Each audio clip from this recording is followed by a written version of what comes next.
stop being a bitch.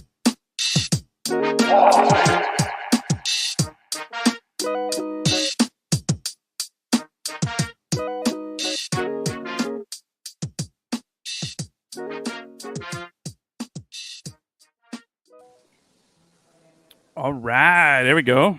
A little better late than never, right? That's how we do it, right, Gus? Man. Yeah, give me some. All right, there we go. 15 minutes, not too bad. All right, sorry, we had a little technical difficulty on my end to start off the show. That's what happens when you don't restart your computer for like a month at a time.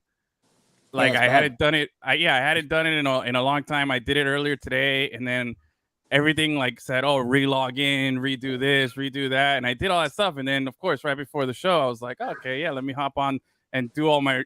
No, everything was all back at square one, so I had to. Computers need too. Huh? Computers need naps too. Yeah, for real, man. I'm notorious. I never restart. I leave my computer on for like, weeks, months at a time. Sometimes, man, I'm pretty bad at it. Speaking of computers. Yeah. Mm-hmm. Did you hear about that Google artificial intelligence machine that they had to shut off because it became self-aware? Yo, for real? Yes. I read something. That's a real thing. It was an artificial intelligence machine, and I think it said that if the computer said, "Oh, if you guys turn me off, I'll be sad," or something to that effect. And they were like, "What? Okay, sorry, buddy." A whistleblower came out with that, and that's how they found out. No, really, that's how they found out about that. Look at that, see? Look at that. It's Rise of the Machines over here on LemonCityLive. Anyway, thanks for stopping by. Thanks for hanging out with us. If you're listening on the podcast, make sure to hit that subscribe button. If you're checking us out for the first time, welcome. Hang out, stay a while. Big thank you to our streaming partners over at 5 Reasons Sports for letting us stream over on their YouTube page. If you're watching there looking for some Heat news, we'll talk a little Heat a little later, So you're not in the wrong place. You might have been confused when you got here, but it's all right. Hang out, stay around, and look for us on social media at LemonCityLive, wherever you get your socials and wherever you do your socials. We got something everywhere. I even think we still have a MySpace page somewhere deep in the archives there. So, for sure. For sure, right? No, I know we did a whole episode on this like a few years ago, so I know it's still active back there somewhere. But anyway, big thank you to everybody for tuning in. This is the Evening Juice with LemonCityLive, Season 8, Episode 19. Look at that, man. Just running through them. We're sans Achilles today. No Achilles. He's out. I think he's getting back today. I don't know. I think that's what he said. He was flying back today. Anyway, From his Euro trip? Yeah, bro. Well, it's in honor of Achilles, He was out doing his, his fancy stuff overseas, doing some high-end fancy, I don't know what, man, but, the Duke of Beef Wellington was out there well representing. So, here we go. Look, he's chiming in. Where are you? Bad for talking. Dude, kids, get out of here, dude. Go back to get back. Look, of course, he's probably got that fancy Wi-Fi on the plane and stuff like that. He's coming back from covering European polo. Yeah, something like that. Anyway, water polo with the horses in the water, like it's some fancy one. Anyway, in his place, we got our boy, our one and only Inter Miami beat writer here for LemonCityLive. You can catch his work. You can follow him on Twitter at XGLavoz. That's XGLAVOZ. The one, the only Xavier Guerrero. I like saying it in Spanish. I like rolling the R's. That's the only way to say it, bro. That's the only way. I don't like Guerrero. No. You got to say Guerrero. Guerrero. When the newscasters are Hispanic and they pronounce their own names extra Hispanic, they put extra rolls in the R's. Yeah, man. I love it. I love that stuff. Well, anyway, Xavier, thanks for hanging out with us today, joining us. We're going to talk a little Inter Miami. We're going to talk maybe a little extra stuff here, but we'll see. A little tradition that we do here on the show, Xavier, I don't know if you're aware of this. Anytime we have a first-time person on the show hanging out with them, we got to break the ice a little bit. We ask them 3 simple questions, very easy, okay? I might have to change one of them up here for you because I'm going to keep it soccer-oriented for you. Gus, it's okay. I think I know what I'm going to do. I know what I'm going to do with you. But it's kind of for people to know a little bit about you, your personality. But it's very simple. I don't need context. It's just a very A or B, question. All right, Okay. but it's just to give people a little insight on your interest here. All right, so first question. Okay, first question here. Getting to know our friend Xavier. Biggie or Tupac? Wow. Come on. Tupac. There you go. All right, solid. Xbox, PlayStation, or Nintendo? I'll say Sega Genesis. And that's the only one. Yeah. That's the one I have only had. I've never been a video person. There you go. We're in the same boat, bro. Same boat. You and Gus can hang out. And last question here: Messi or Ronaldo? Oh, that's tough, man. I'm a Real Madrid guy, so I'll have to roll with Ronaldo. There you go. There you go. There you go. And thanks for having me, guys. Thanks for having me on. Hey, no, my pleasure. Our pleasure, man. Thanks for hanging out with us. Xavier hopped on the Lemon City bandwagon here about earlier this year, right? It was right before the season started that we linked up, and right before. Yeah, and you can catch all of his work at LemonCityLive.com. You can see all of his articles. I gotta hand it to you, man. You have a nice, clear, concise way of explaining and expressing yourself. I'd probably be a little bit more like spitting more venom because I'm much more like off the top and I get emotional. I gotta hand it to you. You've been, even through the beginning of the season with Inter Miami, as bad as they were, you were, you said you were like the trust the process guy, You were like, all right, just keep with it. We're gonna do it, and it's working out. It's working out for Inter Miami. But we'll dive into that a little later, man. But again, you can check out all of his work at LemonCityLive.com. You can follow him on Twitter at XGLavos. Achilles is also chiming in. He doesn't like your Tupac answer. He's okay with Genesis, and he doesn't like your Ronaldo answer. So there you go. He's chiming in from a distance. I don't know where are you, Achilles? Where are you? Let us know. What airplane? He's on a private jet. He's on a G6 somewhere. Living that good life. So anyway, all right, X. I know you didn't. It's the first time on here. You feel free to participate, but we always open up every show with something we call the biggest phony of the weekend and who had the weekend juice, which is basically who had the best weekend. That's who we give the juice to. Mm-hmm. And who you thought, was the biggest phony. I think that one's self-explanatory there. So we'll go here. If you want to chime in, feel free. If you got someone that comes to mind, Gus, go ahead and start us off. What are you gonna roll with first? Oh, I'm going with FIU football, and here's why. What are they?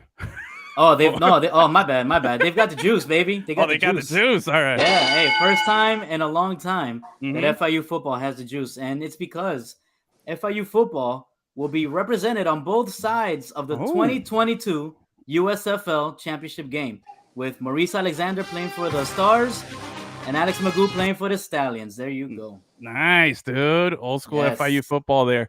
I like it. That's a solid one. Solid. What do you got for phony? For phonies, I got FAU football because they are not to be represented on both sides of the championship game. Suck it, FAU. Eat it. Sorry to our boy Zach. He's our FAU guy, but yeah, that's cool, man. We got a little bragging rights here finally. All right, about time. I'm gonna start backwards. I'm gonna go phony. My biggest phony of the weekend has got to be Kyrie Irving. I feel like, dude, there was this guy was all over the news all week and all weekend. There was talks about him maybe opting out of his player option of $37 million and then signing with the Lakers for $6 million. Because people were like, look, that'd be something very Kyrie to do. Like it wouldn't surprise us if he did that. The guy he gave away $15 million or something like that this season for not playing half the games. So it wouldn't surprise us if he had done something like that.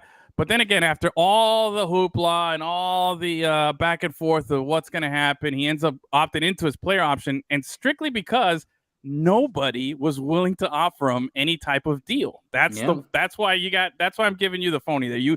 You were able to garner no interest from anybody to give you even some type of deal better than your player option, because he's up for a supermax.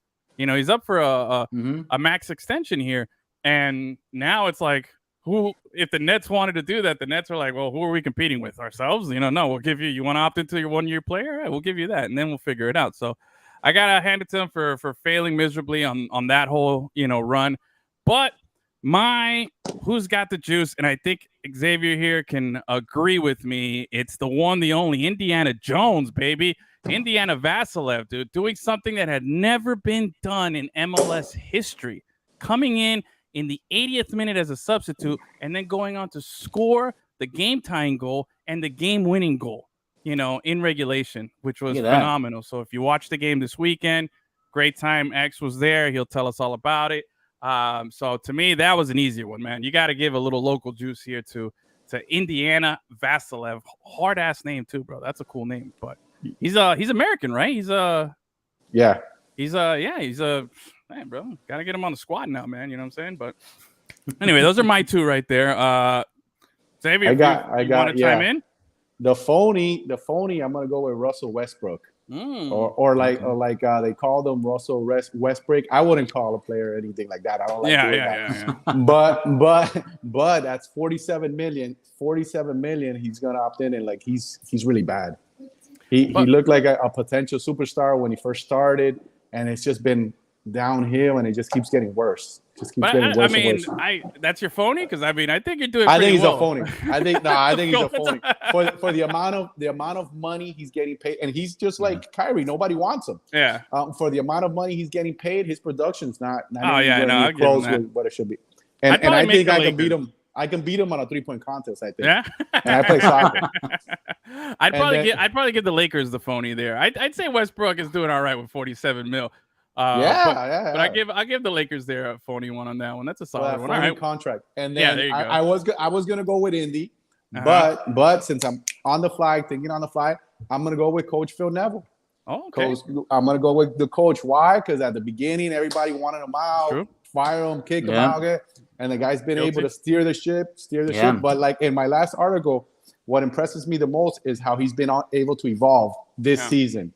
And I think he's young, like some of his players, and he's learning and he's evolving.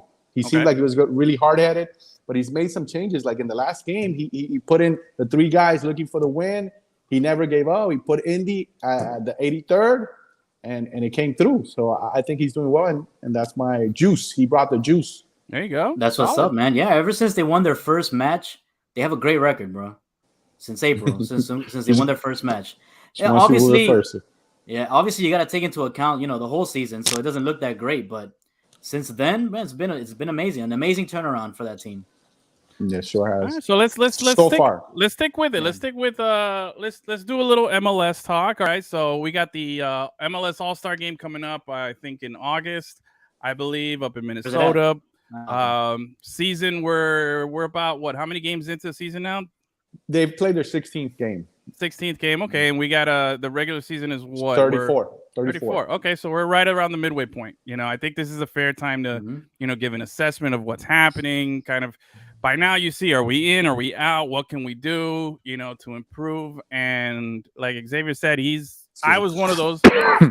I was one of those guilty when it came to Phil Neville. I thought we should have gotten rid of that guy, before the season started, and then. Obviously, the season didn't start the way we wanted to. Like Gus said, it wasn't until we got that first win that things started to at least, steer in the right direction here. But you've been watching. You've gone to every game. You haven't missed a single home game. You've been covering the road games too, away. You've been attending press conferences. You've asked questions. You've talked to players, coaches, and everything. You got a good understanding of what's happening with this team, and because of that, I defer to you with the proper assessment, unlike my hot-headed assessment here of just shooting from the hip and getting rid of everybody. But what do you see? First off, what do you see moving forward for this team? Like, we're at that halfway point. Do you think we can actually make a run and lock down one of these playoff spots? Because I'm not even thinking like MLS Cup or anything like that. I'm just like, man, can we make the playoffs? I think that would be a success. That would be a pretty good success. Yeah, I think we can, but recently. There's been on the news that they're going to get 3 TAM players, possibly additions to a team. Right now, Quarantine Jean, a French player, he plays forward wing. He's here in Miami, and he's about to sign. Alex Windy broke that. She put it out there, so props to her. Friend of the show. Yes, definitely. I believe that's a solid pickup. I think it depends on if they do get the next 2 guys, how much we're going to improve, how far we can go. I do think they're going to make the playoffs. I mean, I put it in my writing, so it's in there. I said it. I believe they're going to make it with the team that they have. But the additional players is important to have depth as far as injuries. Look, Robinson just went out for the year. Wouldn't surprise me if somebody else gets hurt, and then we're down. We're a little weak in the pivot where Gregory is a player. He's a team captain, but there's nobody of his level or his quality to back him up. I got the coach P puts G Malta, which is an excellent player, but in my opinion, that's not his natural ability. That's not where he plays the best. He's more of a box-to-box player. He's not that defensive tendency. I'm an old school guy. Okay. Because I think that players show you who they are with their tendencies. A guy that's a forward is going to be a forward. He's going to show you. A person that's a defensive midfielder like Gregory is going to show you because they tend to sit back and they're just good at making tackles. Gene is a good player, but he's more of a mix. He can do it, not great, but he's more of a guy that goes forward with the ball. So I think they need another guy to back him up there. Like that, we can give Gene a chance to play a little bit higher up. And with Bryce Duke, the ascension of Bryce Duke, that gives us depth. And I believe Duke is a up and budding star. So I think the team is meshing. And I put that too on the right. I think they're going to mesh at the right time going into the playoffs. And that makes them dangerous. Because if you're a dark horse, you have no pressure. Nobody expects you to do anything. Yeah. And you're playing well. The team has chemistry. I think they can make some noise. I mean, look, they played Philadelphia in Philly, played them really tough, got a tie, could have won the game. Philly was missing a couple of players, but regardless, there's no excuses. Miami's played a lot of games missing players, and they've done fine. The season started horribly, but they look like they're trending up. You know, and the coach looks like he's trending up also with his decision making, the way he's getting this game plans. So I think the team can surprise people if they keep ascending, stay under the radar. But if these two moves, they already made one apparently, but if they add two more good players to this team, I think they can surprise some people. So what did you say this French guy's name is? Quarantine Gene? Is not quarantine.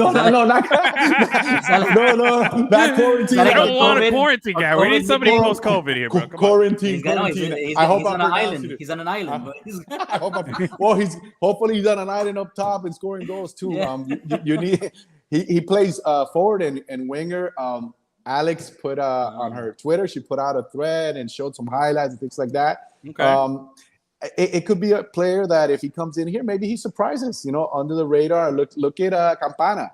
Campana, when he was brought in, we know he was coming from England, but it wasn't such a high profile name, and he's done really well in the league. Sometimes players just need to make that jump, just a change of scenery, and hopefully this will help this guy here. He'll come here and help the team and give it a push. Look at Indy. Indy came in already once the season started, and he hasn't played great, but he's been a solid player, and now he scored his first 2 goals. Just like Ariel Lassiter did, he scored goals in the U.S. Open Cup, and then after that, his game went up. He's aggressive, he's attacking, he's a headache for opposing teams. I think Indy can be the same, but I think he's like our sixth man. Let's say if we're talking basketball, I think he's the guy that you put him in just like Emerson has been recently. Emerson Rodriguez, I think that Vasilev can do that. So I think we have a pretty solid team, to be honest with you. I like Vasilev spelling, coming in now, especially with the loss of Robbie Robinson for the season, having Vasilev, that kind of, similar wing type guy there to fill in. I like the Ariel Lassiter comparison too of, how he stepped it up in the Open Cup, and, his game has obviously elevated too. I like Bryce Duke. Gus has no idea who Bryce Duke was until like the other day. He hasn't been reading my articles. That's not true. I was watching like right after he debuted. I was watching a game and he didn't play very well, so I was trashing him. And then Achilles He's 20 years old. I know. He's 20 years old. Gus is fearless. He doesn't care. Yeah. Pro sports. That's pro sports. Yeah, but then Achilles reassured me that he'll be fine. So I said, okay. Yeah. No, but he has been. That pass that he put on so Bryce Duke came in, mind you, he's 20 years old. He played the whole game was it Saturday night?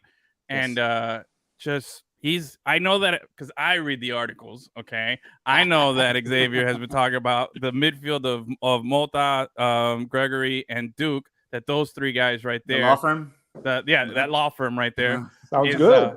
Is a very solid, core that we have right there in the midfield. And Bryce Duke is a guy who's only 20 years old and keeps stepping up.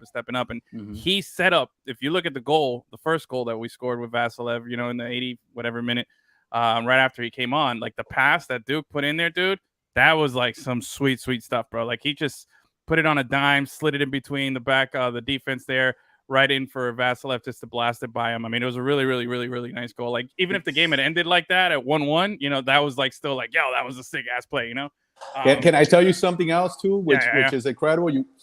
Even before the pass, Duke was playing further back because Higuain came in, and they put Higuain kind of like the 10 up top, and Duke dropped. So he had to play more of the box-to-box, and he had to go defend. So on that play, he won a ball, turned, kicked it out to the left, and then filled the space. But it's a great play, and this guy doesn't get enough credit, is Higuain. Higuain, he is a little slower, but I think he's getting in better form, in better shape.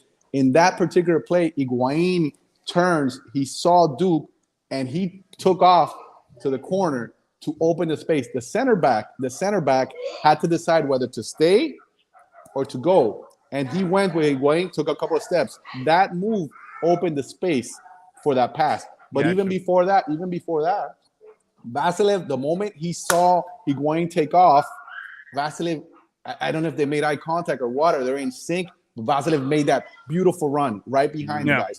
And Duke just put the perfect pass, and then we know he just whipped it. Indy just whipped it in there. It was a great, but it was an all-around great play even before that. It shows, some good things are happening. And just to give Higuain some props, because he takes a beating, which he deserves. He's the highest paid player. Highest paid player in the league. No, he's a third now. He's a third now. He's a third now? Okay, well, at one point he was the highest in the league, which is, absolutely, it's not saying much, but still, it's a lot of, I'm sorry, like you come over here, there's expectations. People are going to be, clamoring for some type of results. And when you don't produce, like you said, pro sports, if you don't produce, people are going to go hard on you. So cold-blooded take there. But that's beautiful. The whole play, it was all these movements to make that play happen. Yeah. So it was great. And then I'm sorry to jump there, but in the second goal, Emerson wasn't having a great game when he was passing the ball. He kept making bad passes. Rodriguez, every time he dribbled, he's dribbling great. They can't one-on-one. They're not going to stop him. And once he gets more confident, he's going to be a show too. But on the second goal, he gets a pass back and he just taps it into the area, and the ball goes beautifully over. And Campana could have been called for a foul. He did a little shove on the defender. But prison rules, man. Prison rules. No blood, no foul, man. I love it because American refereeing tends to be a little bit soft sometimes. The guy let it go, which he should have. It was a little bump, a little love tap. Ball fell in, and Indy whooped it. But I was happy for Emerson because he had given 2-3 passes away, but in that play he just spur of the moment put it in there beautifully, and we got the goal. So I called Duke. Neville calls him the little gem. He said that in the press conference, and in the article I put I think Emerson, there's 2 little gems, and they're both small, they're both young, 20 and 21, and I think they have a high ceiling. So that's why I'm high on the team. I think they're ascending. And Duke, in the after the game, we went into the locker room, and he said that I asked him, how does he feel? Why is he playing so confident? And he said, "Oh, I'm getting time. I'm on the field. I'm gaining playing time." Mm-hmm. He's actually playing. Even in LAFC, he didn't get as much playing time as he's getting now. He's becoming very, very important, and his confidence is getting bigger and bigger. And he's confident, but he's a worker. I mean, that guy runs the field. He defends. Well, I want that, man. You're 20. You're young. Did you have my age? I want to see you out there doing all the stuff that he's doing big things, man. We have a very young core. A very nice young core in Miami. That's why I'm high on them, and that's why at the beginning I didn't knock them, because it's a young team mixed with some guys that they're veterans, but a lot of guys coming in new also. So you have to. It's a lot of working parts. It's just not 5 on the side on the court. It's 11, and it's a lot of work needs to be, and it's happening now. I think, and it's not being a homer because, as you know, I try to be pragmatic when I look at it. I try to see what's there, not what I want to inject into it. And I think the team is starting to mesh. I think the older guys are stepping up. I think Higuain, like I said before, is going to be important. Like in the clutch moment somewhere in a big game, he's going to be able to comfort. Well, usually that's not where he does well. We'll see. I'm still giving him the benefit of the doubt. He's a player that has a big resume. So he's been a little down, but I think he's in better shape. I don't know if you guys seen him. He's running a little less. Yeah, he's running a little less. We're not. No, but he's in better shape. He's lost weight. He looks like he's getting a better attitude. I mean, you don't see him throwing off his arms anymore. Well, doing that so often. Look, I'll give him one thing. The guy has played at a high level for a long time. He was a beast at Napoli. He had a great run at Real Madrid. He had a horrible spell at Chelsea, but whatever. That's besides the point. But he had a good run at Juventus. On the international. Like he's played top level.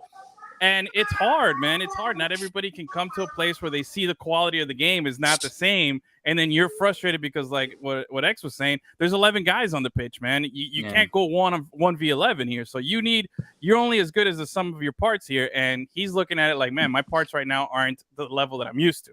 Now, there's an adjustment that needs to be made both mentally and physically that, he's had a struggle with. But I think props to Neville putting him on the bench and not letting him, because it was very, very bad watching him out there since last season, and his body language was atrocious. His just demeanor was just soul sucking, But anyway, aside from that, he's coming in this like super sub setup that Xavier mentions in his articles, where he's coming in off the bench and he's providing just enough to get things going. Now, again, I don't want to pay the third highest salary for that, but we're doing the best that we can right now, because I'm looking at it like, look, we're getting way more than we expected with Campana right now, so it's kind of offsetting, the fact that it kind of evens out from what we're paying and what our expectations was.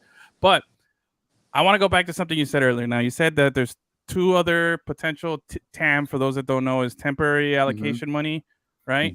Yes, sir. Signings that you can do. This whole structure of roster construction in MLS is so weird. TAM, BAM, DPs, all this stuff. It's crazy.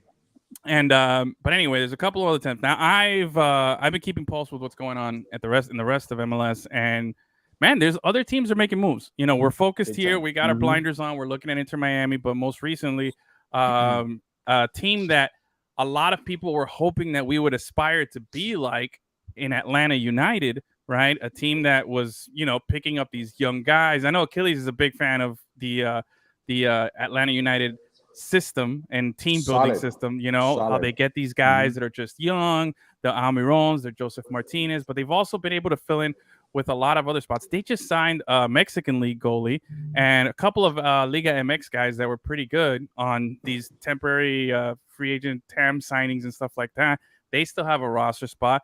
Now we go across the country to Los Angeles, and you saw what LAFC just pulled off. You know what I mean? They got Giorgio Chiellini. I know he's old. He's 37, but he's a defender. Guys, I think we're in a weird place right now where people are saying like, oh, 33, 34 is like way too old now for sports. Not anymore. But it's not. I feel like guys are playing longer now.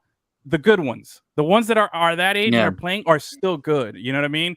And you're looking at they got Chiellini, who's 37, but he's gonna come in there. He can still bang with the best of them. You know what I'm saying? They re-signed Carlos Vela, which was a surprise because there was talk that he was up until like just about a week ago. He was not close to re-signing. He wanted to stay. He made his intentions clear that he wanted to stay in LA, but they just couldn't come to an agreement. And then the Bale news comes out. Gareth Bale, big old, I love to play golf more than I love Real Madrid. He goes out to LAFC now, and they got their own little big three. You know what I'm saying? And guess what? They still have, I think, one DP spot left. So you're looking across. You see what Atlanta's doing just north of us. You see what LAFC is pulling off over there. And props to LAFC, because if you look back in the MLS history, all the guys that go to LA, it's usually the Galaxy. Your Beckhams, your Gerards, who else went out? Ibrahimovic. Our boy Landon. Landon. God, there's another big one that went over there. Ashley Cole was a guy who went out there too. Mm-hmm. Like they usually go to the Galaxy. You know, that's kind of the thing that happens. So props to LAFC to coming out there and saying, "Yo, hey, we're gonna, we ain't gonna be fucked with." You know what I'm saying? We're here and we're gonna impose our will and we're gonna get a market share out of this. So they get Gareth Bale. But you look across the league, MLS, the quality is getting really good, man. The games, the players are better. It's a different challenge. Now, I don't know how Gareth Bale is going to, and here's the thing, man. I tell this a lot to people who don't watch MLS. It's a much more physical game. You're playing in the heat a lot more. You're playing in more severe weather. The travel, the travel wear that players go through, having to go to play a game in Seattle, then having to go to the East Coast a few days later, then going back to like West Coast. It's stuff that these guys aren't used to playing in these European leagues. It's very concentrated. Yeah, so there's a lot of different factors here, but I don't know. I like what Atlanta's doing. Obviously, you like what these guys are doing out in the West. Oh, and by the way, I didn't even mention LAFC, first place in the league, first place in the West. They have the most points. Yeah. Philadelphia and NYCFC, the defending champion, they're doing, they got their system there. There's a lot of competition. So it's going to be hard for Miami to really, stay their status as a team here, because we're always rumored with every player, oh, Messi's looking to go somewhere. They always throw him in an Inter Miami shirt and everything. Mbappe is looking, he doesn't know he's going to stay over in PSG. He might go to Miami. Everybody who's anybody is always rumored to come here, but we haven't been able to pull off anybody yet. Okay. Do we need, with one of these temporary allocation money signings here, do we need somebody to really make a splash, or do we want something, some quiet guy that we know that we can, grow into something bigger and better? What do you think, Xavier? Man, it's Miami. Bienvenido. We need to get somebody big. We need to make a little bit of a splash. We need to have that. You fit in just nice here. Yeah, no, you need to make a splash. Campana has he's doing great, but he needs a little bit of competition. We do need another winger. Mm-hmm. Probably, but we definitely need another guy for Gregory. Help him out. Gregory is a walking yellow card, and that's not a flashy signing because it's a defensive midfielder. But he's the captain of the team. But those are the guys that steer the game, basically. They're there aligning the defense. They connect to midfield, to the forwards. So his position is supremely important. We need somebody there to, just in case, someone a little bit better than G Mota, so Mota can play higher up. You know who I would suggest? You know who'd be great? And he's playing. I think he's playing in Brazil. Another Brazilian, okay, who would be perfect for this role. What about David Luiz? He's out there. I think he's playing in Flamenco or something like that down in. And he's a center back. He's more of a center back. He's a center back who was always up forward, and it used to drive me nuts with Chelsea because homeboy would just dip out there, and I'm like, "Get the fuck back!" And I'm screaming at him, But he would definitely. He has the motor, he has the energy. I think he's still young enough. I don't know. Maybe he's up there in age, but I think he's like the perfect guy for MLS and the perfect guy for us. A guy who could be a hybrid, pivot guy and center back if needed, can obviously do free kicks. He's got a history of making some big clutch kicks, And that'll really piss off Orlando City because they get all the Brazilians. They get all the Brazilian guys, you know what I'm saying? So I'd be all for that. I think that's somebody there. Now, I don't know if that's on any of their radars and anything like that, but I think that'd be a guy who could fit. I don't know. Henderson's been very even keel with the signings. He hasn't gone big time. I'm wondering if he's just staying quiet and there's something brewing underneath. I would look for another guy that can score. Another guy in the top or a winger that's a goal scorer. I can't give you a name off the top of my head, but I know in South America there's plenty of guys that we can look to, and then we can get some of the guys like from Europe, like Indy, that are not, and also like Campana, that are good players but are not getting playing time because the teams are so deep and they're very young, so they can come here and form. Speaking of South America, didn't Columbus Crew just sign a Colombian kid? Cucho Hernandez, very, very solid. I really like that signing. He's very young. He's a really good player, and he wants to be part of the process because Colombia's got to rebuild. Yeah. This last was a disaster. They have to clean house. I don't know if they will. That's why they didn't qualify, because sometimes they don't do things the right way. But this kid is talented. He's he's a goal scorer, and he's young. I like that move, and we need somebody like that. I put that out on Twitter. I want someone like that, a young kid, but he's got a lot of experience. Yeah, he was playing at Watford. He's played a lot of games. He was playing at, yeah, even international games, games at all the levels. He's got some experience. I think MLS, what they really need to do is position themselves as above Liga MX and above South American leagues, but not try to think that they're like the European leagues. They should be the premier destination for everybody on this side of the world. You know what I'm saying? As the bridge to get to the other side. You know what I'm saying? That's where they could, guys like the, Colombian, let's say like Colombian league stars, some guys from the Brazilian league that are like up and coming and stuff like that. Instead of playing there, come and play in the States. We have the connections in it, and then make your move over there. Like if we position ourselves like that, where we we're not, because I feel like MLS sometimes just tries too hard to be like, Europe. You know what I'm saying? Even with the team names and the, their whole imaging and branding and everything. It's just like, nah, man, be who you are, man. It's cool if you want to call yourself the Dallas Burn or the San Jose Clash or whatever, I like the Burn. I like hey, I thought that was one of the cool things about, the original MLS 96 back in the day. But aside from that, if they just position themselves like, look, man, we're better than Liga MX. We're better than these, South American leagues. You know what I'm saying? Obviously, there's going to be better teams, like your River Plate and stuff like that. But I don't think there's a big difference if we were to get to that level from us and a team like, River Plate or Boca Juniors or some of these big South American teams. You know what I'm saying? Like we could essentially compete with it, if we positioned ourselves appropriately. Now, going back to David Luiz, he's 35. Turned 35. Just turned 35 in April, and he's playing in Flamenco. So it's out there, bro. Just saying, that guy. Just if you're asking me, no, I'll pass. Hey, 53 games. Ageism, Xavier. Yeah. Come on, man. We just talked about how these guys are good until the mid-30s and late 30s, Come on. He'd be great for us. But he's a center back. Obrigado. Come on. We got Mabica. We have Sailor. We got two young guys. We got Damian Lowe, the Jamaican king out there sitting in the center back. I think we got bigger needs, man. We got bigger needs. And we'll go after Messi. I get it.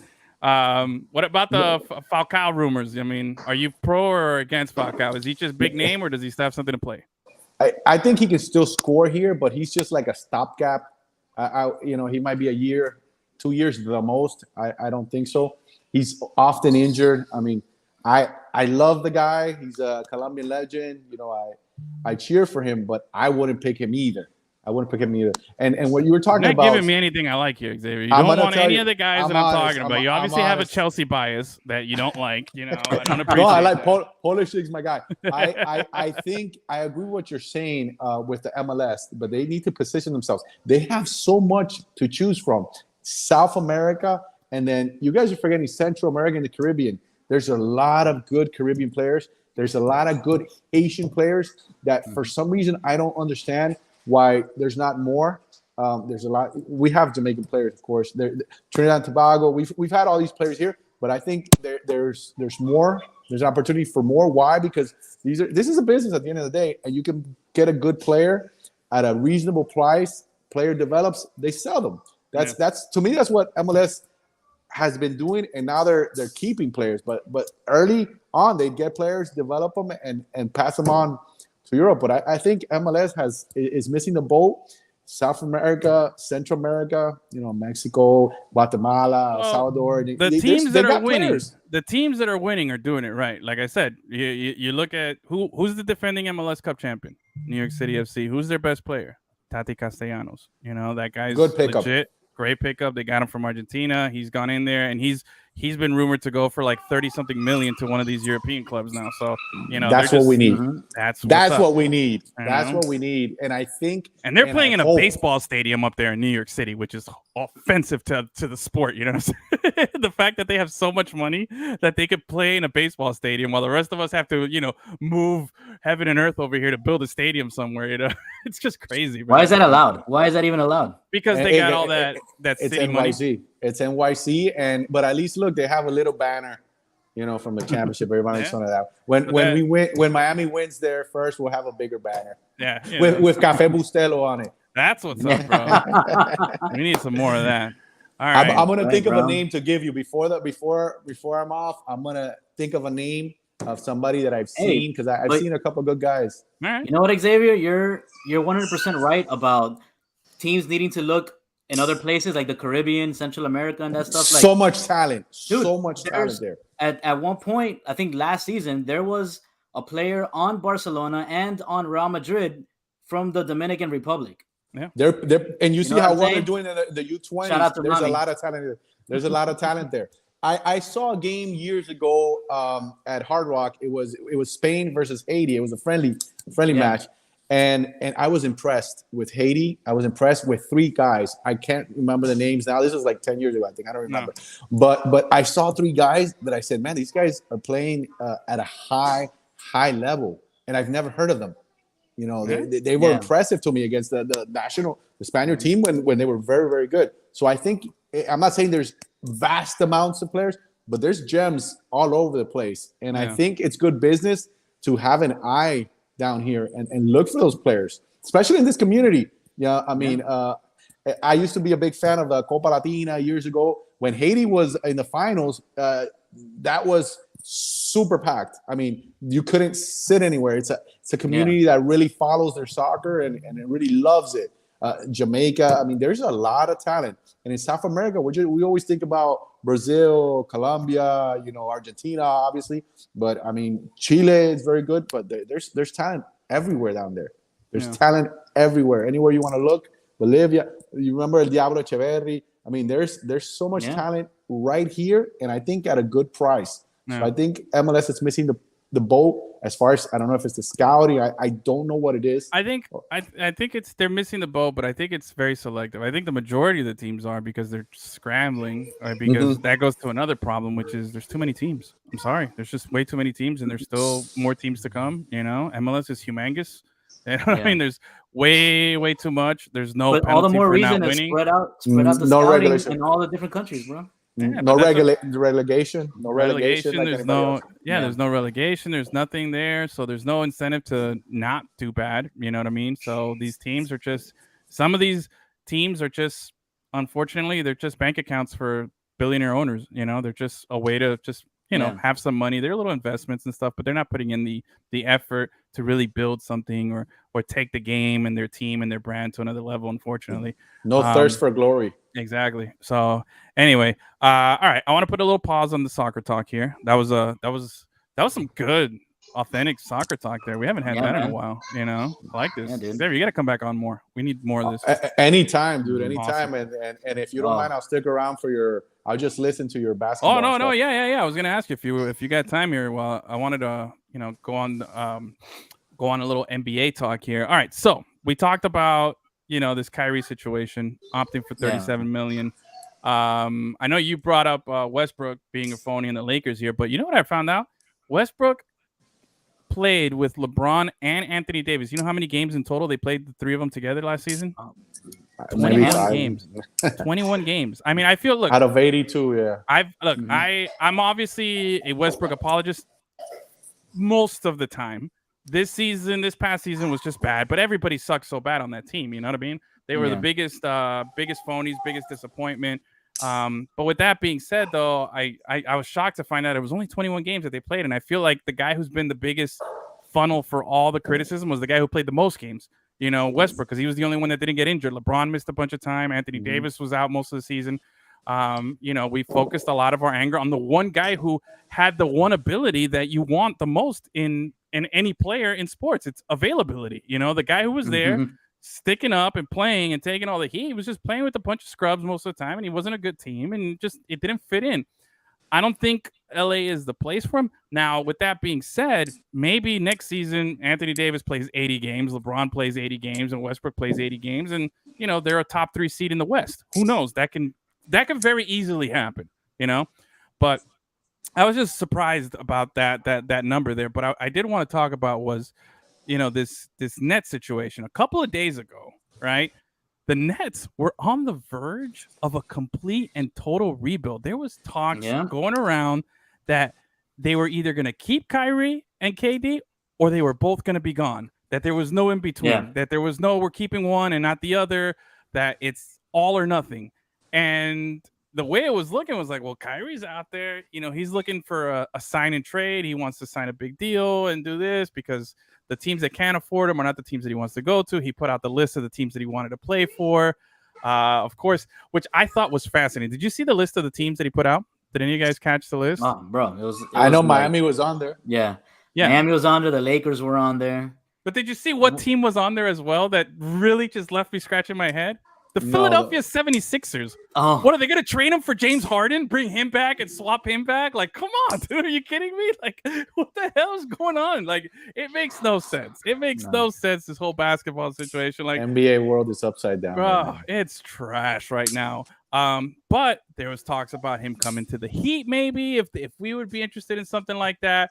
And that's where I kind of want to take a pause right now. I want to talk about the Heat dynamic in this situation and that potential equation. Even though right now it looks like he's, obviously he's opted into his players option, $37 million, unless there's some type of sign and trade here that the Heat would go after here, but then they'd have to, sign a bigger deal. And I don't think the Heat are going to make something happen here with this. But real talk here. If you were to get a healthy Kyrie who would play most of the games, because that's the other part here, he doesn't play any games because obviously the vaccine issue last season, and he has an injury status or history. Would you have been open to Kyrie on the Heat here, Gus? What do you think? So you're offering me an imaginary player that doesn't exist. Okay. So that's what kind of question is that, bro? That does not exist. So why even entertain it? Of course, if there was a player like Kyrie Irving that had his skill level that wasn't a freaking dumbass and wanted to play basketball, of course I would want him on the Miami Heat. The guy is awesome, but that's not who he is. That's not who he will ever be. So I don't want him. I wouldn't want him to come to Miami.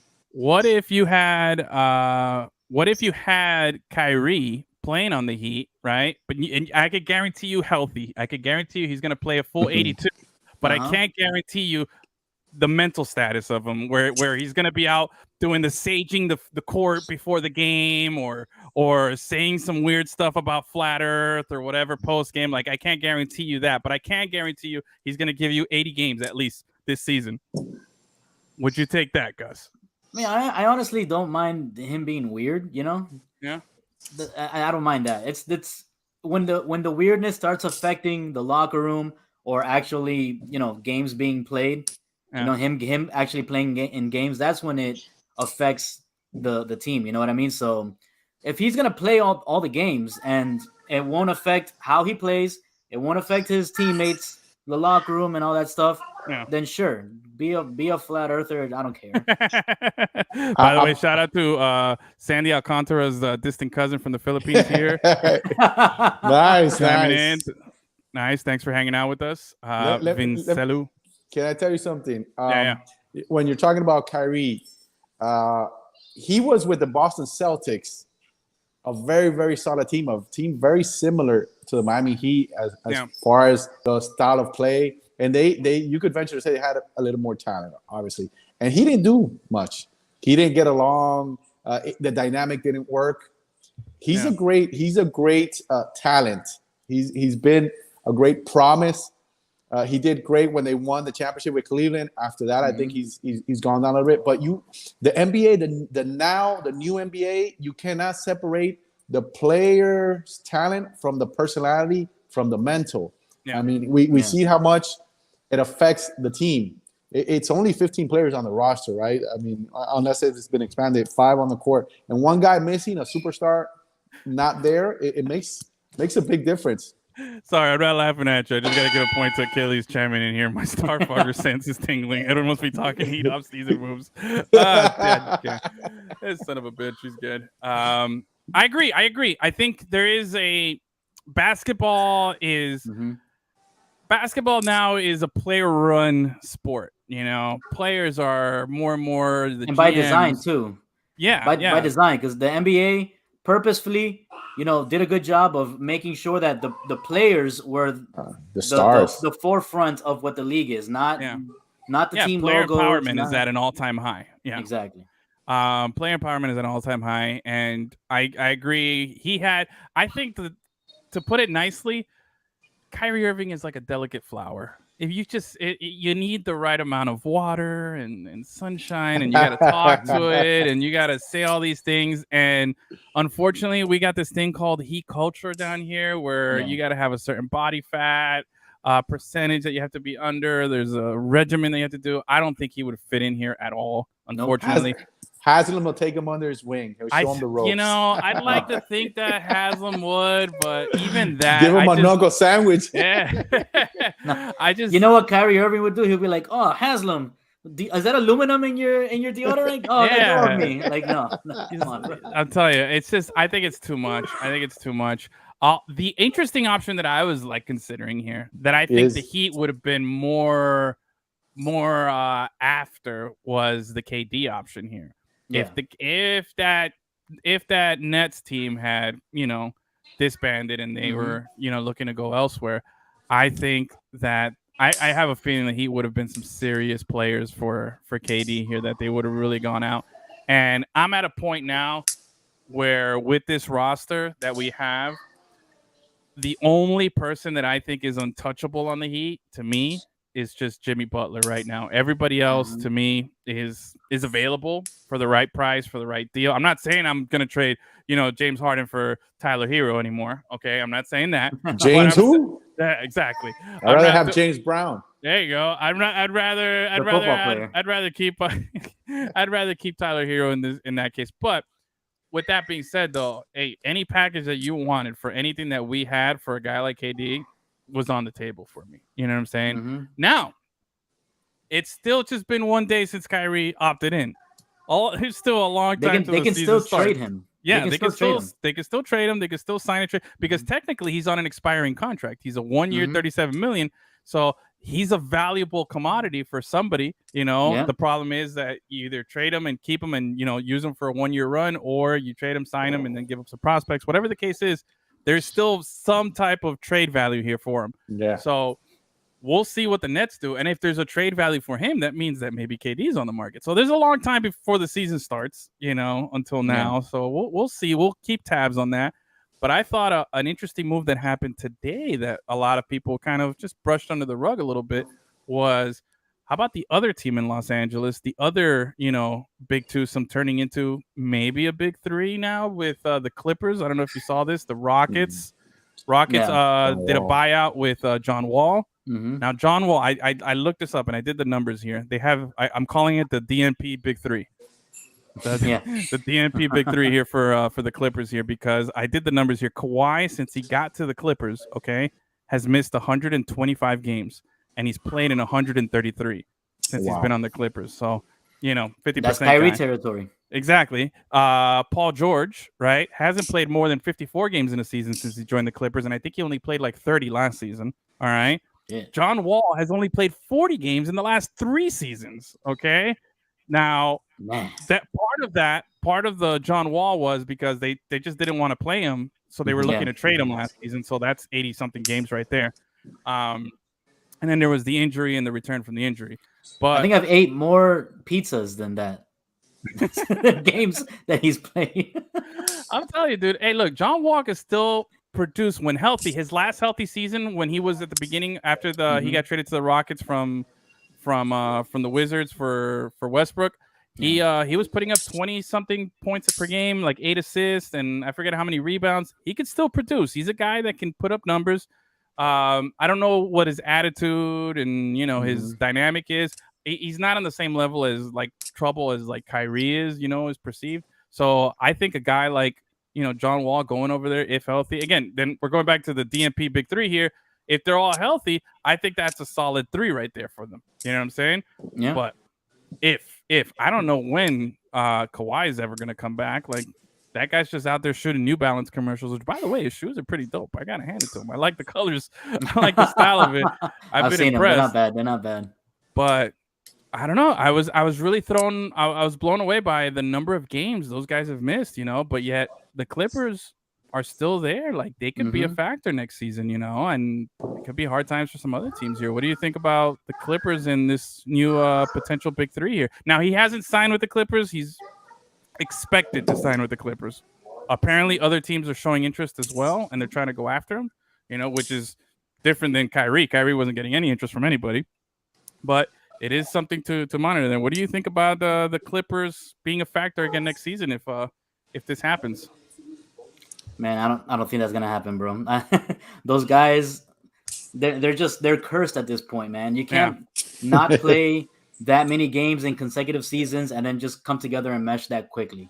Okay. And they're not on the right side of 33, where they can take a couple of seasons to build and mesh together. So I feel like they're trying to just put all their cards or all their eggs in one basket and see if that works out for them. But it's a long shot, in my opinion. John Wall, he was a name that was mentioned for the Heat in a situation like this also. So, I mean, we might be there on the back burner. That would be a surprise, and that would be a nice pickup for us. He's still a decent player. I mean, I could roll with John Wall down here as an upgrade over Kyle Lowry or somebody like that. Yeah, it's a shame because Kyle, if he gets in shape, I mean, Kyle's a very solid player. When he was playing at his best during the season, the team was moving the ball, was doing great. They were playing their best basketball. Just the injuries. And he's a great defender. Yeah, he's a good leader too. They have a good teammate. The Heat. I think the Heat. They could have gone somewhere. I think they would have given him a better shot against Golden State than Boston. But I thought Boston was a bad matchup for the Heat. For some reason, they always match up. And Spoelstra never goes big with them. And I think that's how they beat us. They had their bigs beat us. I think we need it, but we don't have too many big guys. I definitely think we needed some more bodies, and again, I don't want to rehash, an old argument again, but old wounds here. But I was not impressed, and I was not happy with the level of play that I got from a certain big guy that was supposed to be our star. You know what I mean? He's soft. Bam, exactly. He came off soft. He came off real soft in the playoffs, and that's not what I want. That's not what I expected. That's not what I was. I was shocked. And to he's see that. so talented. Yes. And I don't think he knows. I'm a big guy of sports psychology, like in any sport. I'm the Miami sports therapist, so yeah. We're all we're human, and I think some of these guys, like especially Bam, he seems like to be a real nice, humble guy. He's not like a dog, And I think that he doesn't realize that he's really, really talented. He's quicker than I would say at least 80% of the big guys in the league. So he can take them. He can take them in, and then he does his little fades outside. So I would love for someone to work with him, pump him up a little bit and get him to go. Go forward. His skill set is incredible. But he needs to go to Hakeem. He needs to go to Hakeem camp, bro. Dude, but see, that's the difference. Look, you know who went to Hakeem's camp? You know who learned how to do play? You know who learned his post moves from Hakeem Olajuwon personally? Kobe, baby. Yeah. That's it. But they don't make them like that. They don't make guys like that. It's a very small few. And again, going back to Haslam taking him under his wing stuff. Haslam's been there since day one with Bam, and he's still not there. Like there's some guys just it's ingrained here. The switch turns on. They want to elevate and go to another level. And nothing against Bam. He's a great guy, great everything, but to be that, you got to just take it up one notch. You got to be hungry. You got to want it just a little bit more. And I don't know if he's there. Hakeem and Kobe, what do they have in common? They both played soccer. That helped them with their moves, man. That helped them with their low post moves, man. Yeah, that's a good point. Good point, bro. That's why Jimmy Butler's good in the post too. Bam out there. We got to invite Bam out to play a little bit of soccer, and then we'll get a little dog in him. Yeah, hey, Tyler Hero was at the game. Did he? Nice. There was a few celebrities out there, man. Tyler Hero was there. He rubbed off his sixth man onto Duke. Yeah. Tyler Hero was there. Zach Steffen was there, the goalie for Man City, U.S. men's national team goalie, and Timothy Weah was there as well too, man. Yes. They were out there watching their boy DeAndre Yedlin, man. Going back to Kawhi, he'll be 32 tomorrow. Still young. Early birthday. He's very young. Happy early birthday to the Claw, and PG just turned 32. When is it, tomorrow? Play his laugh. Do you have his laugh recorded? Play his laugh. There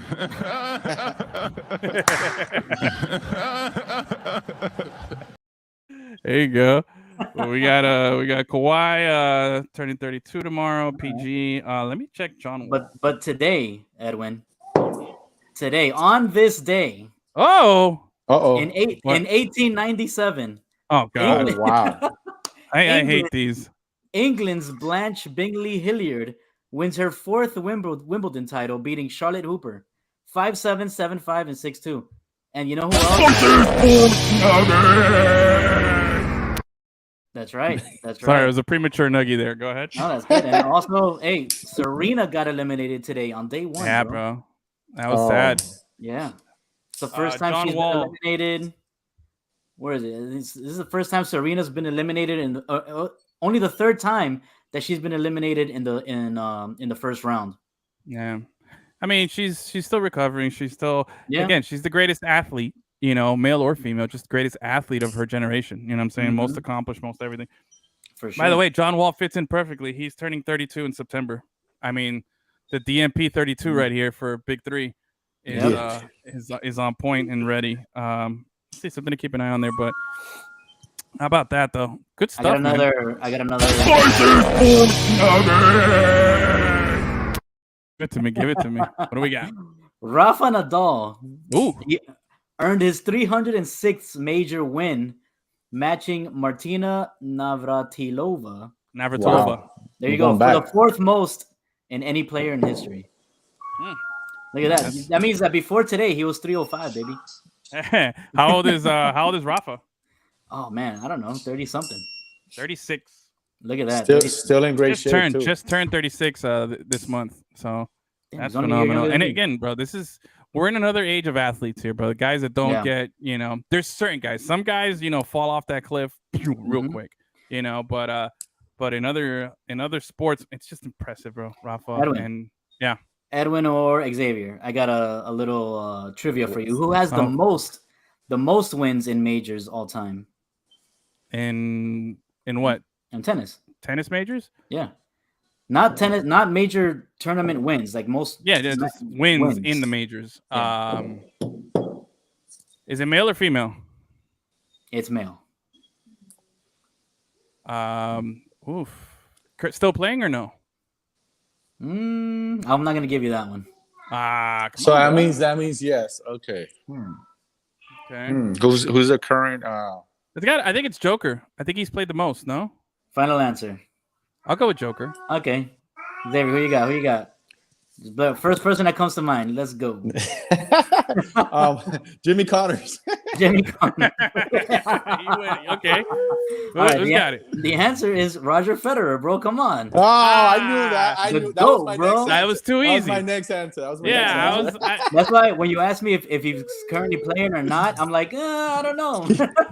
He's like sometimes he's on the line. Yeah. Federer, man. I should have known that. Best smelling dude ever. What? That's a spicy nugget. Hey, bro. I tell you, I stood next to him at the Ericsson, and I was just like, wow, you are ravishing, unbelievable. Right before he went up on stage to do his press conference. Anyway, nice. Bro, that was a good show, man. Gus, you got any more little nuggies for us or anything before we go?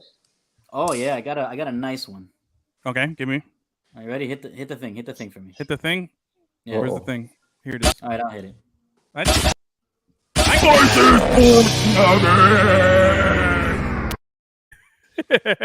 Oh my god. All right.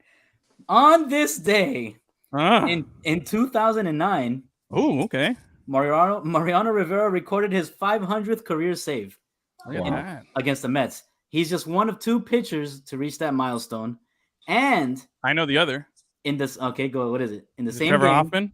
No. Oh, okay. I don't know. Oh. I was gonna say former Marlin. Yeah. All right. Many great players we gave away. No. I'm okay with giving away Hoffman. We got Chef out of it and a World Series. We're good. That was a solid trade. That's true. That one's fine. I'm on board with that. But in the same game, Edwin. Different story. The same game where he got his 500th win. Oh, what happened? Oh, I think he lost connection. We lost him. He doesn't agree with your take. He didn't like it. I'm sorry, dude.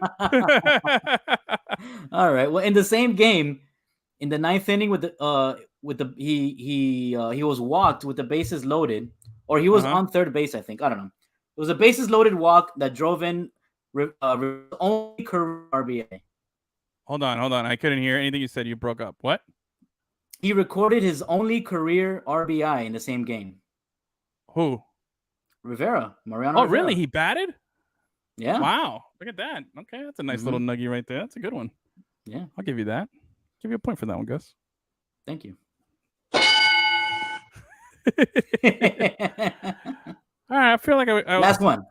Give me another one. All right.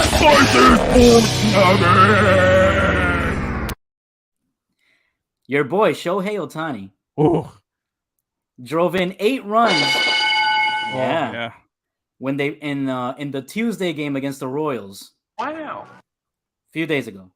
Wow. Right? The problem with that is that the Angels still lost the game. Wow. Ohtani is the only player in Major League Baseball history to drive in 8 or more runs while his team never held a lead. Oh my God! Wow. Never held the lead, dude. Bro, Angels, man. The Angel memes are borderline getting to Cowboy status memes. Oh, yes. It's getting there. Let me see. Do I still win? Huh? The Angels going to pit? Yeah. Oh no! In the pit. Sorry, Angels. I think I sent you this one. It says, every time I see the Angels highlight, it's like Mike Trout hit 3 home runs and raised his average to 528, while Shohei Ohtani did something that hasn't been done since Tungsten Arm O'Doyle in the 1921 Anchor Groomsman as the Tigers defeated the Angels 8-3. That's the best, dude. It's so bad. Oh, man, it's so bad. But we'll see. The Angels are in town on Monday and Tuesday. It's going to be a good time. Oh, we got guaranteed dubs for the Marlins. Yeah. Watch. Of course, the Marlins are going to lose. But I hear there might Slump busters, bro. Slump busters. I think on Monday, if all goes well, it'll be Sandy taking on Thor as the pitching matchup. I don't know if Shohei's going to pitch any of those 2 days. I don't know if his spot falls on those 2 days. I got to look. But I think I read somewhere that it might be Thor, who's now with the Angels, against Sandy, which will be a great pitching matchup. So it'll be a good time. I know those days I'm going to try to get there extra early and taking a little BP and whatnot. But anyway, all right. I think that's I have one.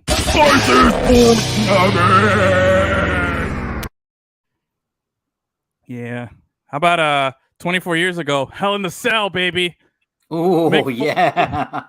Mick Foley 24 years ago. I remember watching it, just being like, nice. So which one of his characters was he? Oh, he was Mick Foley. He was just Mick Foley. Yeah. Okay. Yeah. Or actually, no, it was Mankind. Sorry. It was Mankind. Yeah, it was Mankind. Yeah. He was Mankind against The Undertaker, Hell in a Cell. The most brutal, the most amazing. Right? No. Undertaker won. Oh, okay. Yeah, dude. Undertaker threw him off the cage. He fell through. Yeah, I remember all that I don't know shit. what. They didn't. Then he did a pile driver into the thumbtacks.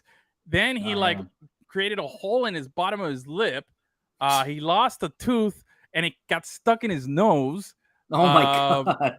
Then they went back up to the top with a separated shoulder. He went back up to the top of the roof where he got choke slammed, went through the roof and onto the thing. Like the guy should have died at least 3 times. Like at least 3 times, Yeah. 3 near-death experiences. Those guys don't make enough money, bro. Bro, no, they don't. But that was the most phenomenal match. Yeah. And I think I was watching Stone Cold. I was watching Stone Cold's podcast, the Broken Skull Sessions on Peacock. Great show, by the way. And he had Kane on, and they were talking about how people forget that they were the heavyweight match for the championship that came after Hell in a Cell. Oh, so shit. everyone talks about, he's like, how the hell were we gonna up what they just did? You know what I mean? Yep. So he was always talking about, like, it's unbelievable, that everybody forgets that you and I had a title fight right after that incredible match. So it was Stone Cold and the mayor of some town in Tennessee. Yep. Right? Yep. That'll never cease to surprise me, dude. Yeah, bro. Hey, shout out to the Colorado Avalanche for stopping the 3-peat. Yeah, man. Good job. They murked them, dude. What, 4-1? Yeah. No, 4-2? 4-2. 4-2. So, I mean, it's weird. I kind of wish they both could have lost, but, I don't really beef with the Avalanche, so. Oh no, you gotta. We haven't what's it called? We haven't exercised those demons, bro. Oh, unfinished business, 1996. Yeah, that's right. Yeah, let's get the guys, let's get the game back together. Yeah, I'm over it. The Beezer, baby. The Beezer. Heck yeah, bro. Nah, I'm over it. I'm not upset about that one. Good for them. I thought their uniforms are nice. I thought they did it. Good job. Achilles doesn't like it. Anyway, we'll be back next week.